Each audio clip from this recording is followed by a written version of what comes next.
Hey, how's it going? I don't think I've ever talked to you directly, but I wanted to record something short before this episode.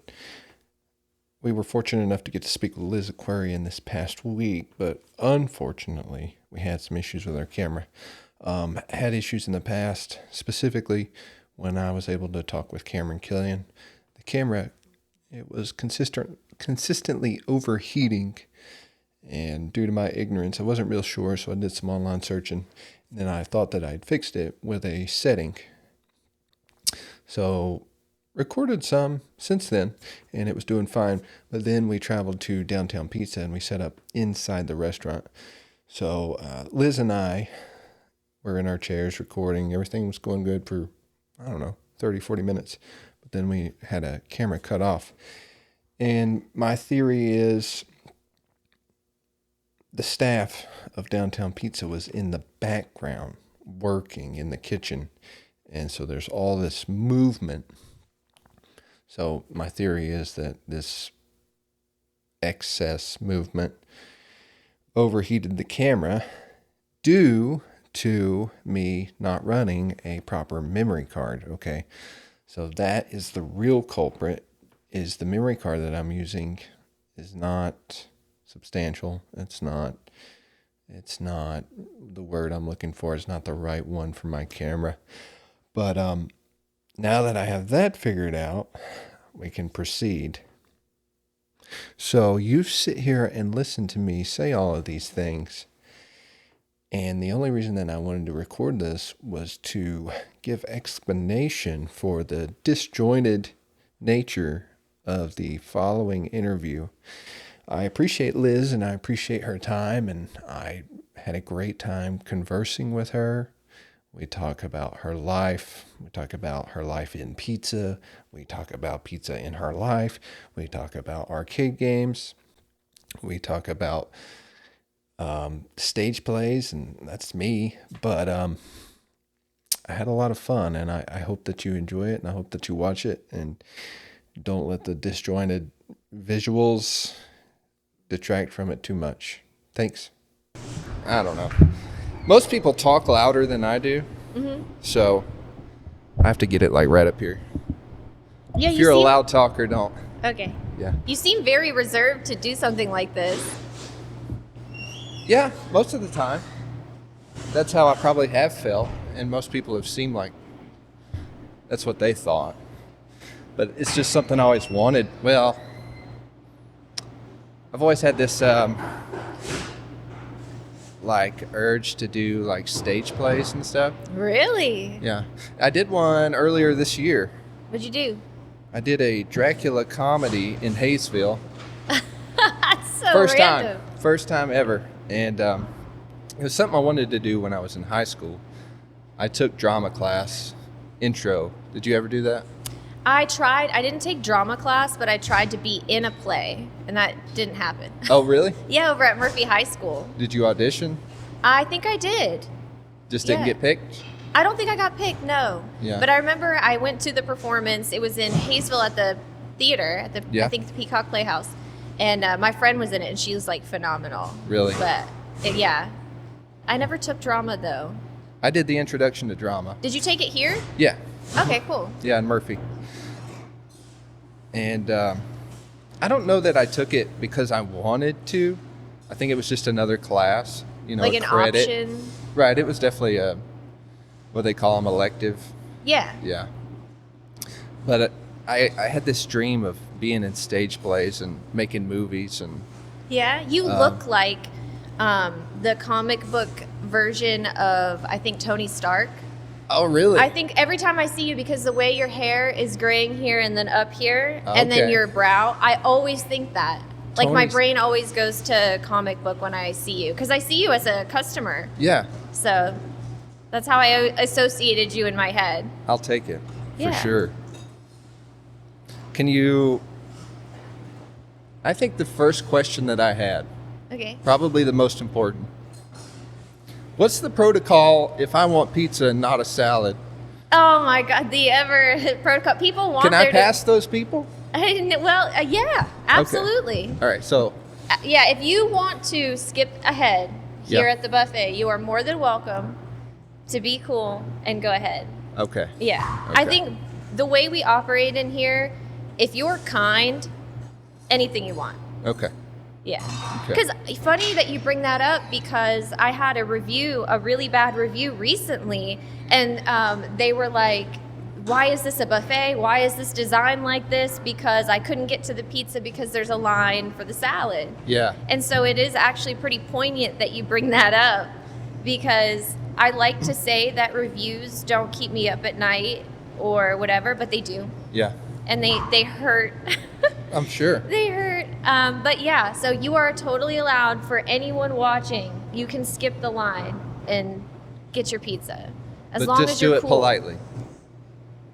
What's that? Just do it politely. Politely. That's the Yeah. thing. Like, anything can go around here as long as you're polite. Because we're all, I mean, we're funny. We like to make jokes, cut up with our customers. But, skip the line. It's fine. Okay. Okay. Hell, there's been times where somebody has wanted a pizza, like a slice, and it's really busy. And so I'll just grab a couple slices and just take it to their table. That's not unusual. Okay. Yeah. All right. Well, let's back up a little bit. Okay.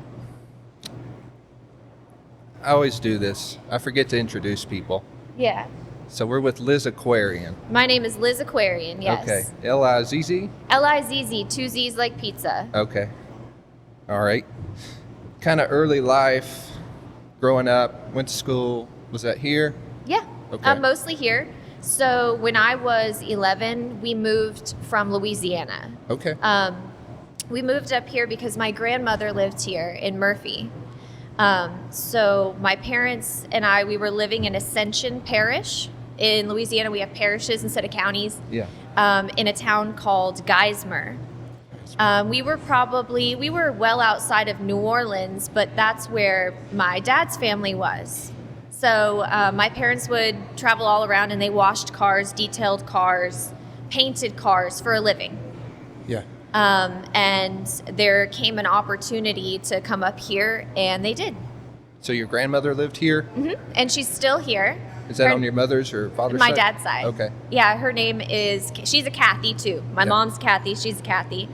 Her name is Kathy Bost, and she still works, actually. Not Really? here, Yeah. but she stays busy, and yeah, she's the reason. Okay, so 11 years old, coming up to Murphy With my brother. with your brother. Yep. Who is older than you? He's older than me, but I tell everybody we're fraternal twins, and I'm hoping that the lie catches on. Oh, okay, for his sake, I guess. Yeah. He, Makes him younger. yeah. Yeah. He hates it, but yeah, he's my older brother, 4 years older than me. Is he in pizza as well? Yes, he's our nighttime man. Okay. He's more pizza than I am. Really? Yeah.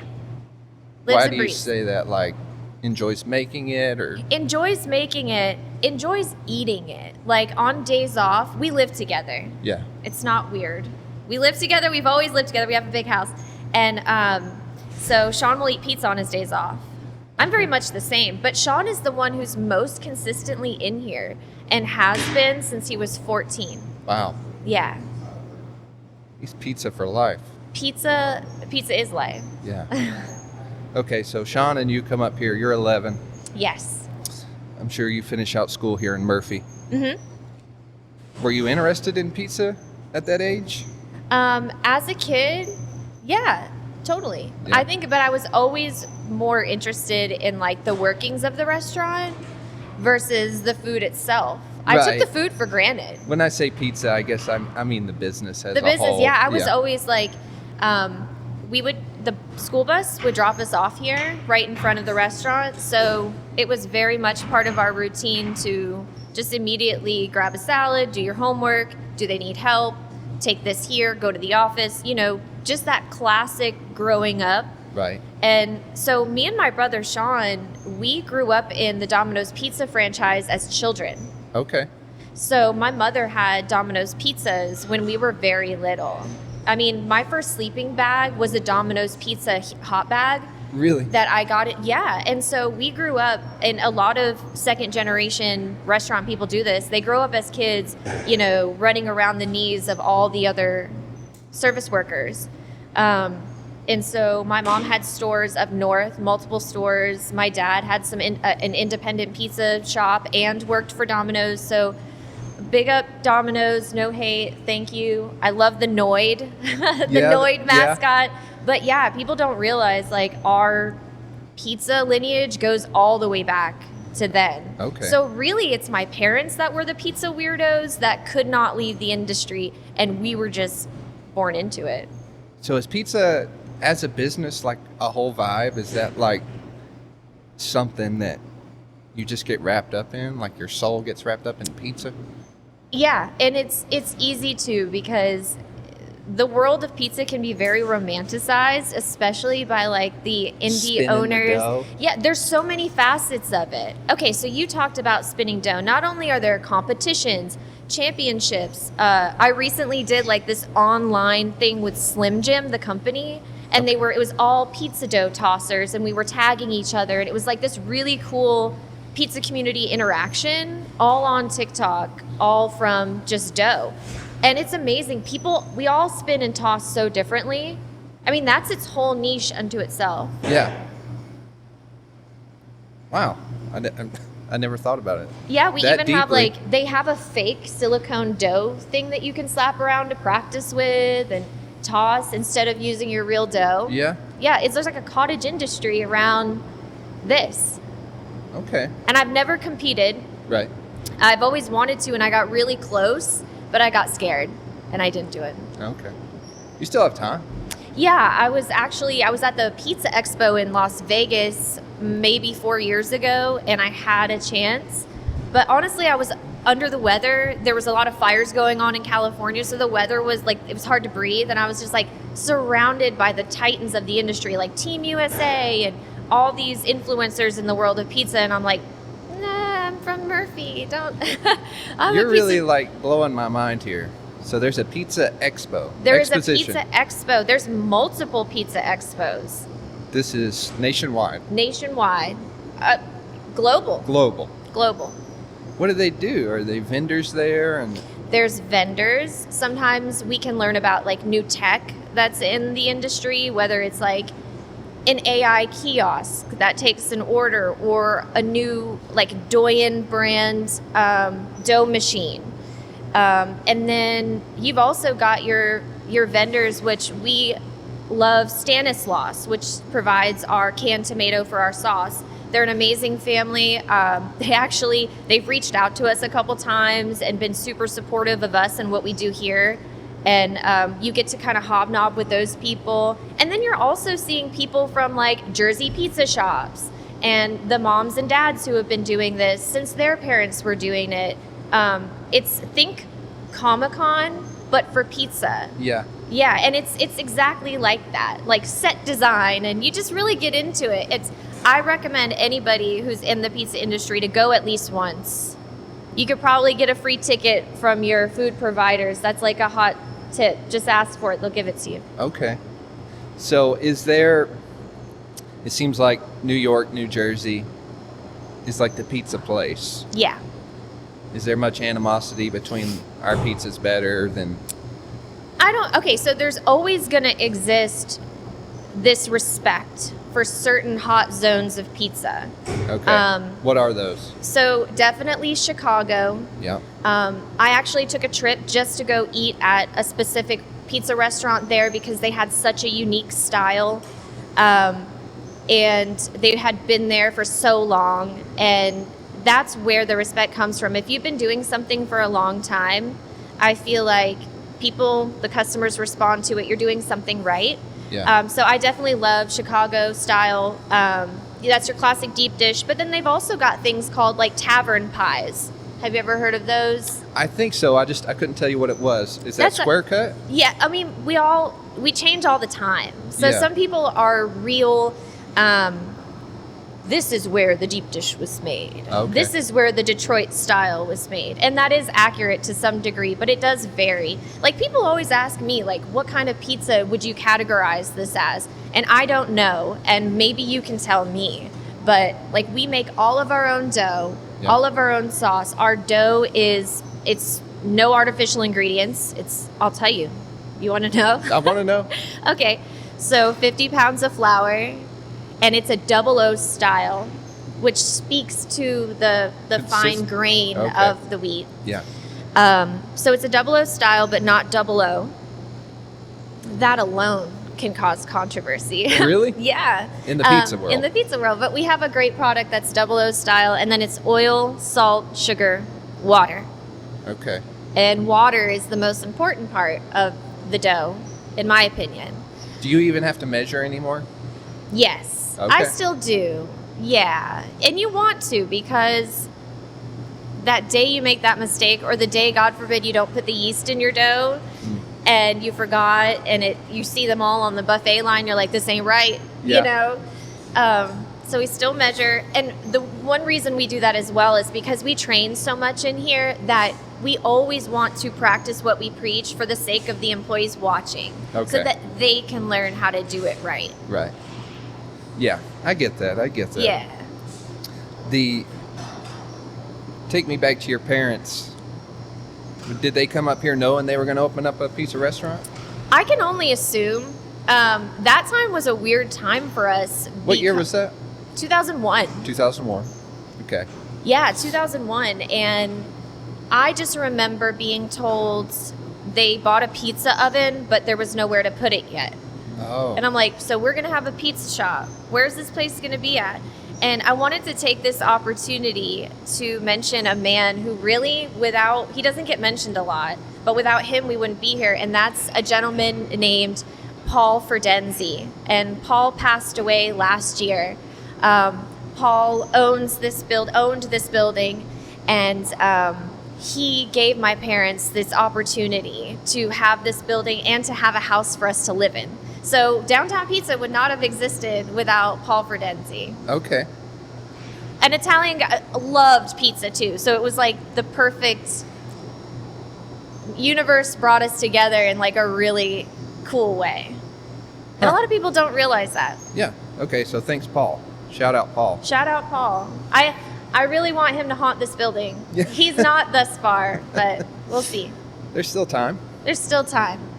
All right. I actually have one of his hats, and when I have a very important business meeting or something big going on, I put his hat on. Okay. Kind of like as a homage, because he used to be here in the mornings sometimes, and just he really cared about us, and he cared about the business, and now his family still does. Yeah. And we're very close with them. So you put on the hat and Paul's with you. Yeah. Yeah. Yeah. All right, 2001, opening 2001. up Downtown Pizza. That's been the name since the beginning, right? Yep. Yeah. Downtown Pizza, aka DTP, which is sort of an acronym that I heard in the community, and now it's just what we call it, DTP sometimes. Yeah. So you've just took it as your own. Okay. Yeah. Because it's a very generic name. Do you know how many? There's tons of downtown pizzas. Yeah, but I feel like you can, like, that's my downtown pizza, or that's our Aw. downtown pizza, you know? I like that. That doesn't feel used. It feels original to me. You know, I've eaten here honestly, for years. that's all that matters. Yeah, you're the customer. Yeah. What's in your head is what's probably in the heads of everyone else that comes in here. So I'm happy to hear that. So when you were getting out of high school, maybe going into or getting out of college, were you thinking pizza restaurant? Not at all. No? Mm-mm. So Where were you going? I was going, and I was there. Okay, I was in newspapers. Oh, so, okay. Yeah, I really always wanted to be a journalist. I always wanted to be a writer, that vague term, but journalism was a way I realized I could probably make money at it. Yeah. So at age 15, I started talking to local newspapers, the Cherokee Sentinel, which is no longer here, and the Cherokee Scout. Which one was the Sentinel? The Sentinel. Okay, the Sentinel was the little newspaper that could ended up couldn't. Right. But it was tried. in a plaza here in town, and it was local coverage. And some of the staff, there was a staff writer there who actually ended up going to the Scout. He's my personal Yoda. His name is Dwight Otwell. Okay, I don't know. Local it. guy. Do you know Dwight? No, I don't. Okay. I'm just trying to picture someone that looks like Yoda.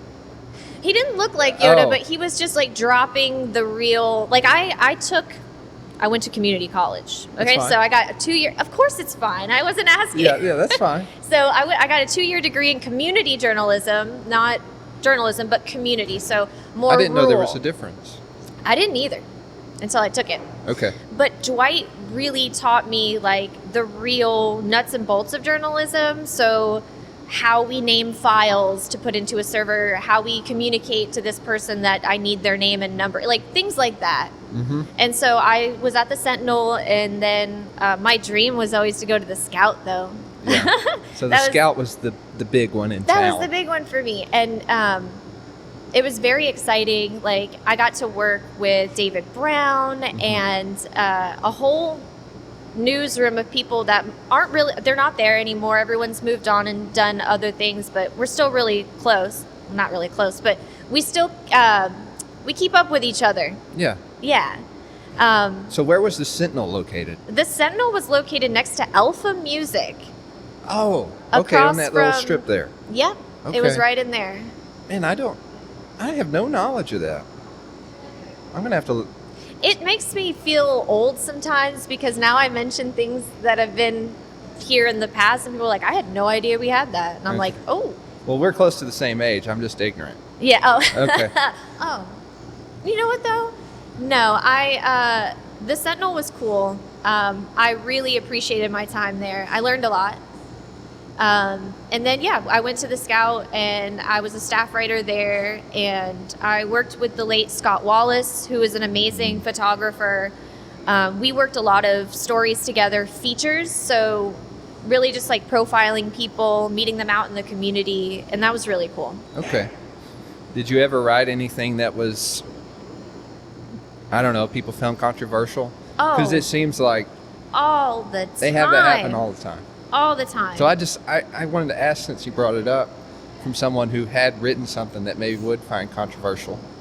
I mean, how do you take that? There were some really hard situations where you really got to hope that your notes were correct and that you were correct, because it's all about facts. People can hate all they want, but if you have the facts on your side, you tend to be okay.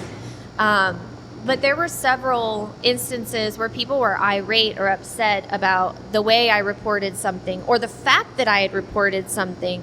I wasn't...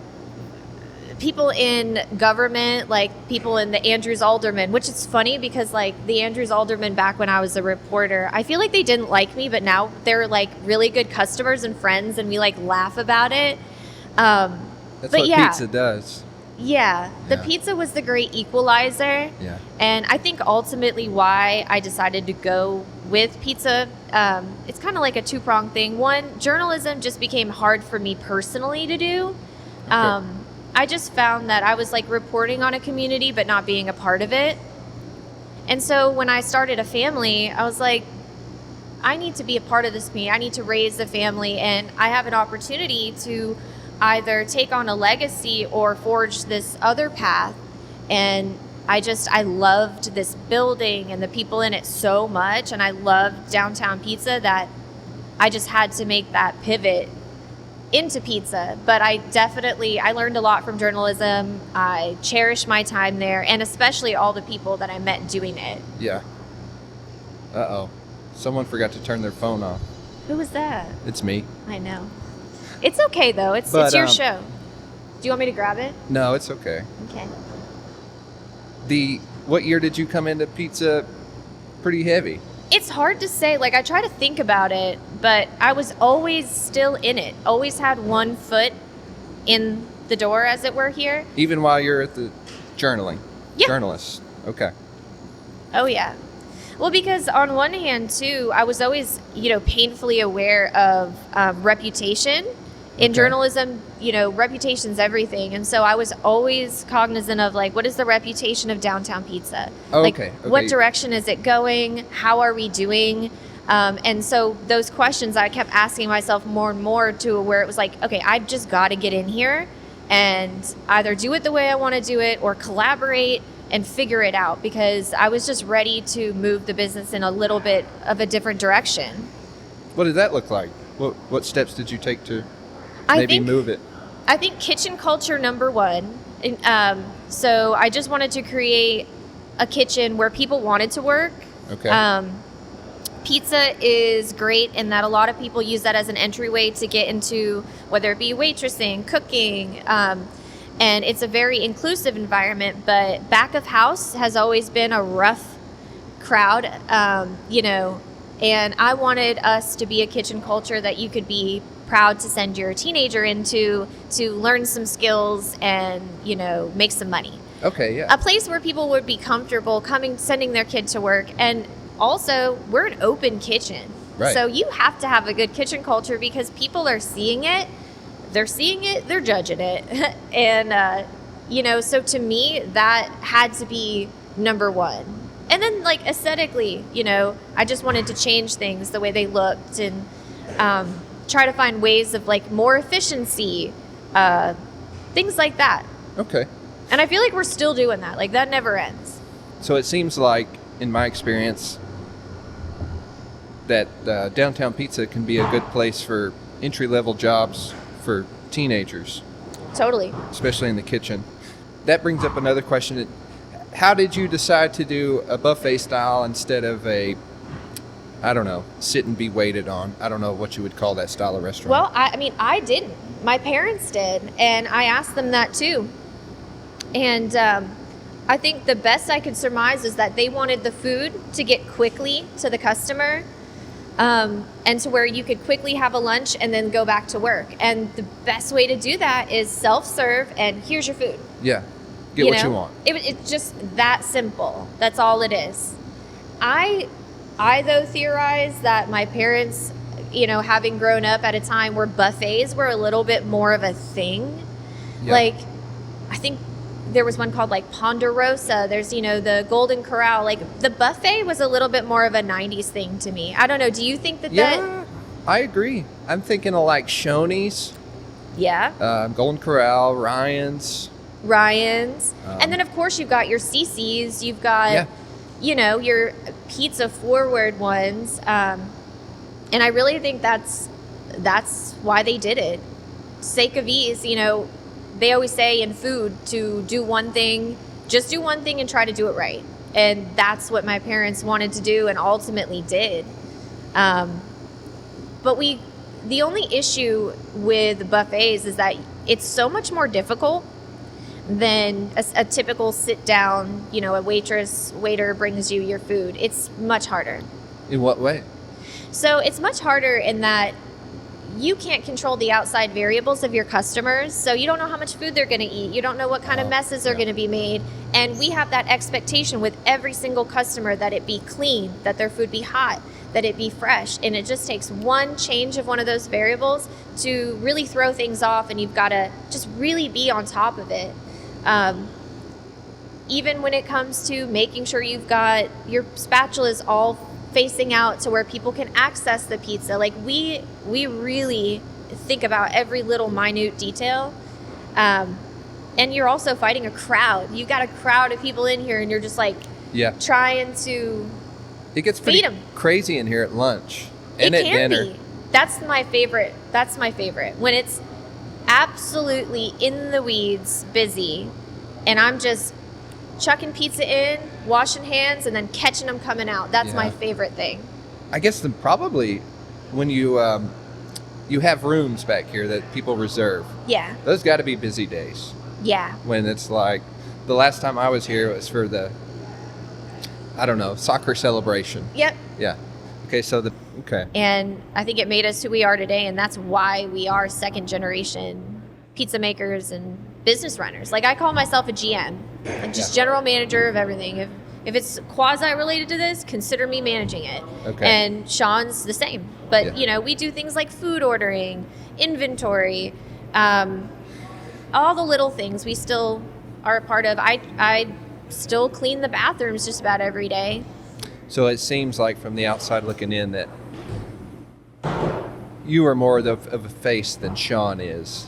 Yes, and I'm not that saying goes without saying. I'm not saying that Sean isn't involved. Obviously, he is, but he's the workhorse. Sean is a workhorse. Yeah, as far as public perception, Liz is the one that people see. There was one person, maybe about 10 years ago, who wrote a letter to Sean, a customer, and said, "You are a nice man, Sean." And we framed it as proof that Sean was nice. Because Sean, you can't read him. Right. He's just deadpan, right? Yeah. Devilishly hilarious, though. Very dry sense of humor, and a big geek. We're all geeks here. Like it's Yeah. D&D, you name it. Yeah. But yeah, he's very stoic. So we framed that letter to prove that Sean does have kindness in his heart. You just don't see it. It's funny that he framed it. I think that this is all a ploy, and you do this every time because you're trying to get people to say things. No. It's a trick. I wish it was. I think it is a trick. So the show is called No One Asked Jesse. Yeah. I did not come up with that. And I was wondering, I was so curious about it. I was like, does that mean that nobody's ever asking you anything? Because you make a point to say, hey, if there's any questions you have for me at the end. And I'm thinking, does he just never get asked? What's the deal? I think maybe you're hitting it. Yeah.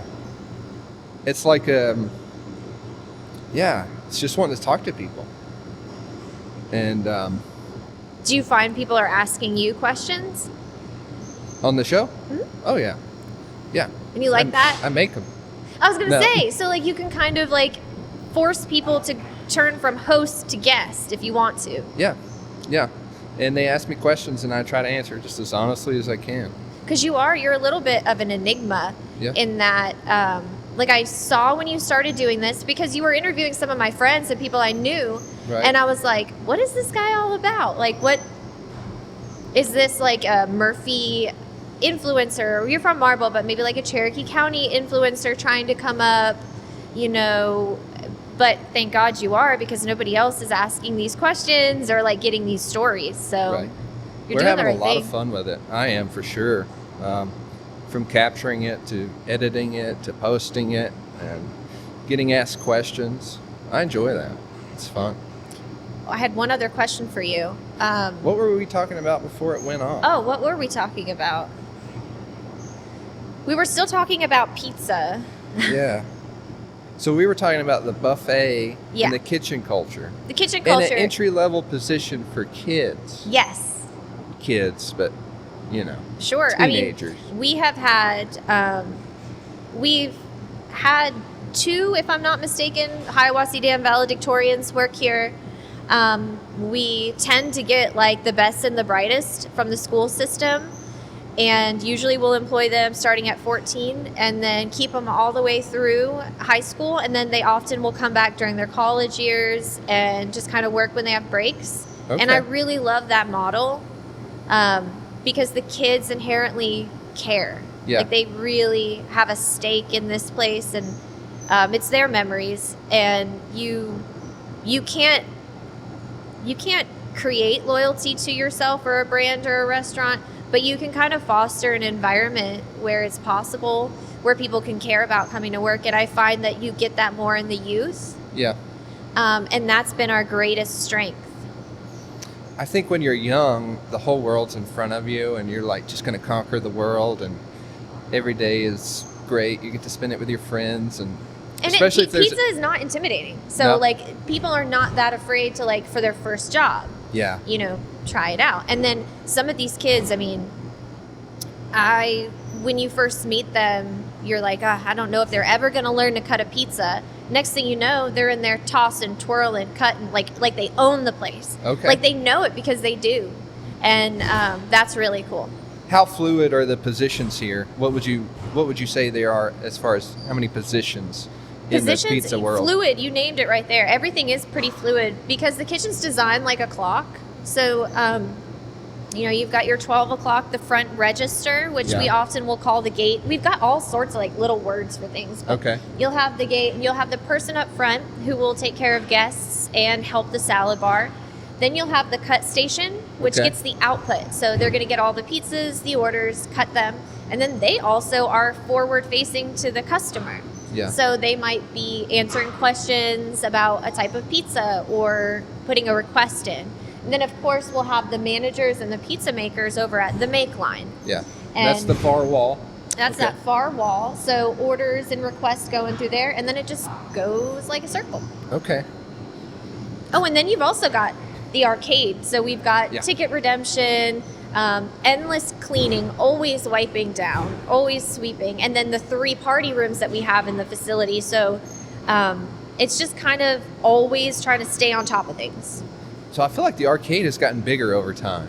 Technically, it has. Yeah. Technically, it was just a very small, like, closet room back in 2001. I'm trying to And we were closed off. Like, we didn't have that whole back Yeah. of the building. It was an appliance store right. that had a cat in it. And the gentleman would smoke inside the appliance store, and that cat would cough. And I would go, that cat's not going to make it. Yeah? That's my biggest memory of that part of the building before we took it over. So, okay. So it has grown. Yeah. As far as pizza, has the menu changed much over the years? It has, foundationally it has, because over the years we've changed our sauce recipes, our dough recipes, and really we do that for the sake of quality. Like, we're always trying to find the next best quality ingredient that is affordable, and it gives us that nice crunch that we want, that it's going to bake well. Okay. But in terms of toppings, a lot of people will recognize we've done some of the same toppings of pizzas for 25 years. Yeah. Yeah. You got your standard cheese and pepperoni. Cheese, peps, veg, Yeah. chicken. We're really into the chicken That's pizzas right. here. Yeah. Teriyaki, buffalo, barbecue, Alfredo. The teriyaki is one that I often try to push because people don't realize we have it, and it's so good. Like teriyaki, and we use Sweet Baby Ray's teriyaki sauce. A lot of our sauces that we do purchase we call them signature sauces because they're the same company that we still buy from because the product is that good. Okay. And then you have your dessert pizzas, of course. And those are, funny enough, like the most popular. So what are they? There's kind of a fruit variation. Yeah, different pie fillings. So you've got cherry, blueberry, apple. Apple is the best, in my opinion, of all the fruit fillings. We have a birthday cake, which is essentially Bavarian cream, sprinkles, and cake mix. Yep. So we make that streusel ourselves. Chocolate, of course, which chocolate chips are so expensive right now. It's unreal. Really? Yeah, guess Okay. how much a 25-pound box of chocolate. You'll probably nail it, but guess. I'm Chocolate going chips. to embarrass myself. You're going to nail it. How much? So it's got to be 25 pounds of Hershey's I'm semi-sweet trying to chocolate. think per pound what chocolate is. $75. Anywhere currently from $100 to $151. Okay, this is a 25-pound bag of chocolate chips. Wow. Yeah, it's a lot. Yeah. But we Okay. have to have it because people have to have their chocolate because it's such, like, around here now, it's a nostalgic flavor. So I really like the kind of glazed, maybe some cinnamon on it. Cinnamon. And Yep. dang it. Yeah, that one. The cinnamon pie is like, it is the sleeper hit. Yeah. So we've been doing it forever, but I don't know why, for whatever reason, it's just the most, I would say it's the most requested of all the desserts. What's the So best like when one? there's a crowd out here, they're typically asking for cinnamon. Is it hands down buffet most people, or do you have, what would be the percentage that people get pizza and they take it home? Well, you know, we do a lot of orders, Yeah. like a huge volume of orders, and we do large orders as well. Like, for example, we have the Toys for Tots. We're doing pizza for 50 pies, easy. Yeah. But typically in the evenings, we have a lot of great customers that they're always ordering 2 to 3 pies. The salads are really popular because we don't weigh them. There's just a container, so knock yourself out. Get a whole container of just potato salad if you wanted to. You know, we're not weighing them. So that's really popular. And if you were to ask my brother the percentage, to him in the evenings, it's way more carry out. Really? Yeah. I like the buffet atmosphere. I like to come in here and sit down and then just eat as much as I want. Yeah, I like that. Huh. I was wondering, Yeah. vegetarian, vegan options. Sure. Is that a thing? Totally. Yeah. It's a thing. I have a couple customers that they always get like a cheeseless pie with extra sauce, spinach, and veggies to make up for it. people are weird. Like, people really like unusual pizza combos. And we cater to a lot of like gluten-free. Yeah.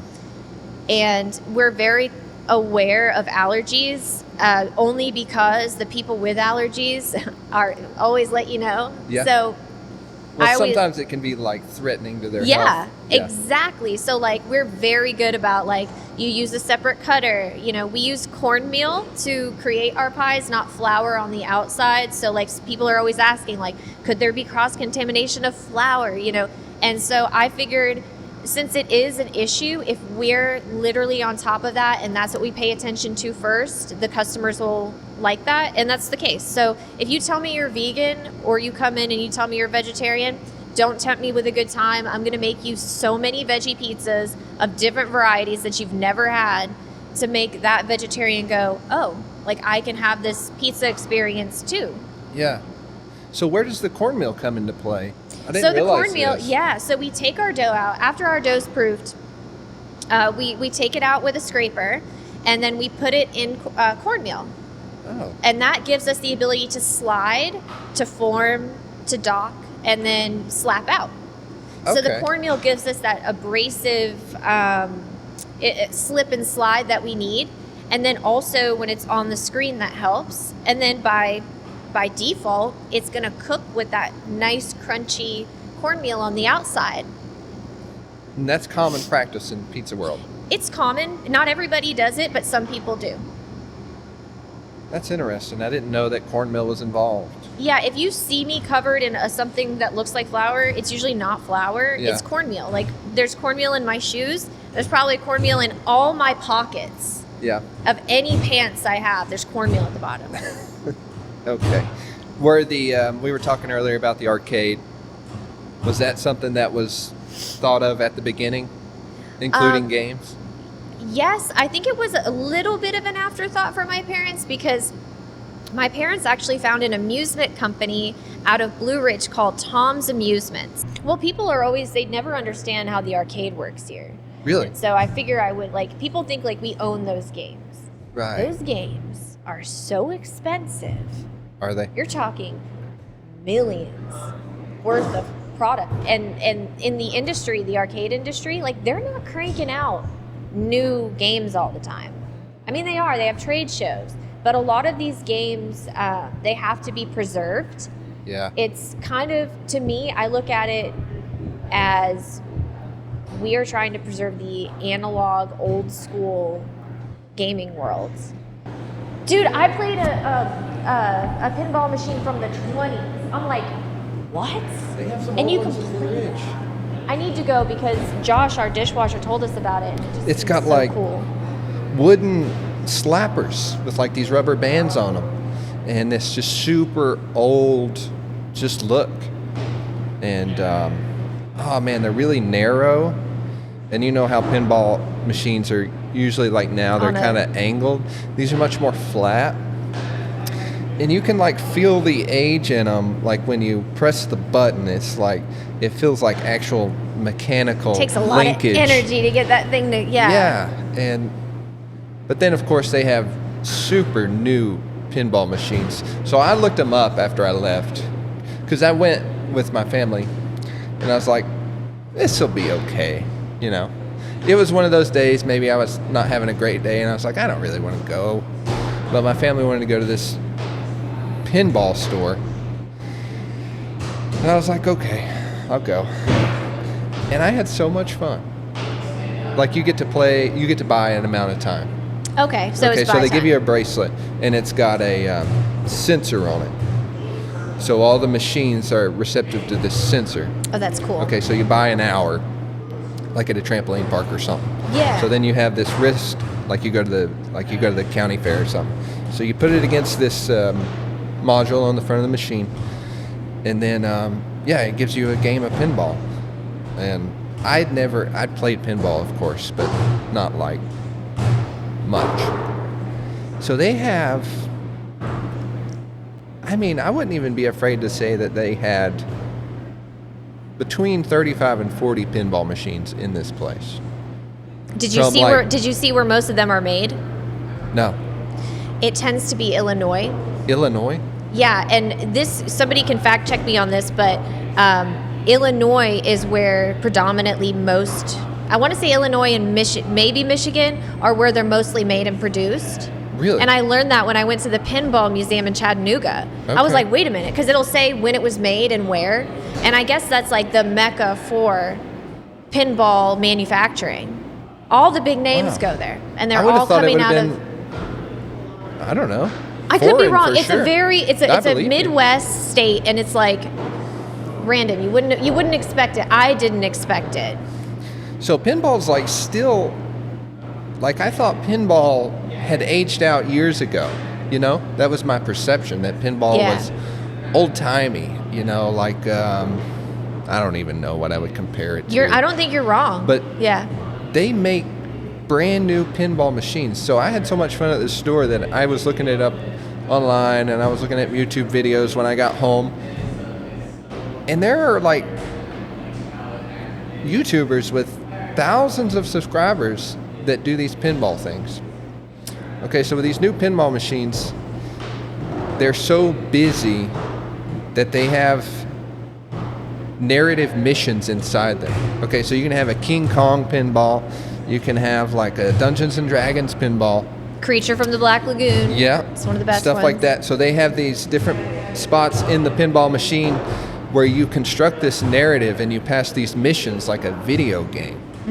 Okay, so these YouTubers do all this stuff, and it was crazy, and I've become obsessed with pinball for a while. Are you gonna buy one? No, that was what I was going to say. So I was like, how much is a pinball machine? So then I looked, and I was like, okay, I'm not into pinball anymore, because they were Yeah. thousands of dollars. You got to be real enthusiastic about pinball. Like, it seems like you were getting there, and then No, I was They until- are. They're very expensive, and they're very hard. The reason why we don't have pinball here is Yeah. because they're very difficult to maintain. There's a lot of moving parts in a pinball, for sure. So I would say like on a racing game, you know, with the motorcycle, you really don't have many moving parts besides like the steering wheel, and then the rest of it's just digital. Yeah, But just the then- software. So you have like racing, you've got basketball, you've got skee ball, and then you've got a variety of claw machines. And then you've kind of got these, I don't know, I call them like the coin eaters. Yeah, You know, that's the what ones they that you are. just like, it's like a timing game. Yep. Like you got the one where the ball drops, and then you got the one where you feed the coin and it goes up to shoot. That one, Smoke and Token, gives out the most tickets of any game we have. Smoke and Token? Smoke and Is that Token- the one with the wheel? It's the ski slope where you can drop the coin. Yeah. The coin eater. That's the one that gives out most tickets. Okay. So hot tip. I remember that. I try to tell the school groups, like I because people are like, oh, these are a scam. It's like inherently they're all kind of scams. Yeah. But you're here for the fun of it, and like don't think there's going to be that much strategy. So I'll be like, yeah, this one gives out a lot of tickets. You know. Yeah. So it's Um, always a battle with my kids. Is we'll come in here and we'll eat pizza and we'll go back there. And then, you know, I'll give the money for the coins, and I'm a value person. I'm like, Yeah. what are we getting? If we're going to spend these 4 coins, you know, how much value are we getting? How much time? But my son, he wants to play the coin eaters. You know, he's looking for the tickets for sure. And I'm more into playing the air hockey or the basketball. something with physicality to Yeah, it. yeah, just something, you know, maybe that invokes a little skill, Yeah. but I like those. So you were talking about, totally interrupted you. No. Tom's Amusement. Okay, so Tom's Amusements was the original amusement company that we went with to get our very first racing games we had. We just had a few. Yeah. And then when we wanted to expand and make the party zone for people to get together, we expanded with them. So they actually own those games. They service them. And they provide the product that you Okay. see at the ticket redemption counter, Okay, so and the then we price. split the cost of the products. So your plushies and all your little cheap fun things. And Tom's Amusements became Bulldog Gaming. So Bulldog Oh. Gaming, same company. So like we're super proud to say that we've been with the same company from the beginning. Where are they out of? Blue Ridge. Blue Ridge. Yeah. Okay. Yeah. So they provide for many more stores, I'm sure. Oh yeah. And So why isn't it? Tell me this: why do you buy coins but not use quarters? Is it just easier because? So my only guess is that it has to do with the propriety of something within the gaming company. Yeah. Because I don't know otherwise. Yeah, that's fine. Yeah. But it is, we still do the very old school, like almost, the Chuck E. Cheese medallions you'd Yeah. see. Like we have those tokens. You're still getting tickets. You're still like holding the thing of tickets and having that moment. Like it's Right. very much a psychological, emotional play to continue to do it old school like that. Yeah. And, for a while, right as COVID hit, we were going to go to a card system. Okay, That's so how that's close popular we now, were. for sure. Yeah. And then it just didn't make sense. It didn't make sense cost-wise to do it. And the more I thought about it, like, especially my family, they were really campaigning for, like, the tickets are a thing. People really enjoy collecting the tickets. Yeah. And you can't really have that experience elsewhere. I mean, you can. There's carnivals and other amusement parks and things like that. But I guess I kind of saw their way of thinking, and I was like, it's kind of neat to preserve that. Yeah. It's neat. I like opening up the game and like learning about how to fix it. Yeah. And loading the tickets. So like that's very much its own thing that I'm super like I cherish it. I really cherish our arcade. Okay. So pizza, arcade, go hand in hand. It's like no frills here. It's pizza and games. We keep it really And people keep simple. coming back Yeah, for many years. for many years. Yeah.